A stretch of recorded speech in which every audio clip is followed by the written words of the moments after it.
حمزہ میرے ہاتھ کھولو۔ میری آنکھوں سے آنسو بہنے لگے۔ میں چلا کے بولی تھی۔ اس نے جیب سے پسٹل نکالی اور میرے سر پہ تان لی۔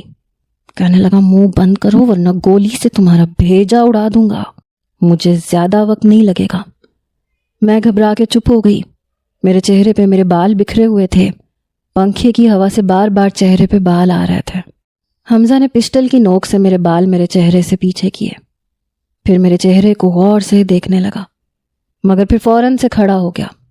جیب سے فون نکالا، کہنے لگا ہاں میں اپنی جگہ پہ پہنچ گیا ہوں، اب بول آگے کیا کرنا ہے۔ پھر کہنے لگا جلدی پہنچ یہاں، مجھے آج ہی اس ملک سے باہر نکلنا ہے۔ پھر فون بند کر دیا اور میری طرف دیکھنے لگا۔ کہنے لگا کچھ دیر میں مولوی صاحب آ رہے ہیں، نکاح کے لیے تیار رہنا۔ یہ سن کے میری آنکھیں حیرت سے پھٹی تھیں۔ میں نے کہا نکاح؟ کیا مطلب ہے تمہارا؟ کہنے لگا اتنا حیران ہونے کی ضرورت نہیں ہے، یہ نکاح بس پیپر ورک کے لیے ہے۔ تم میرے ساتھ فرانس میری بیوی بن کے جاؤ گی، اس لیے مولانا صاحب کے سامنے زیادہ نخرے دکھانے کی ضرورت نہیں ہے۔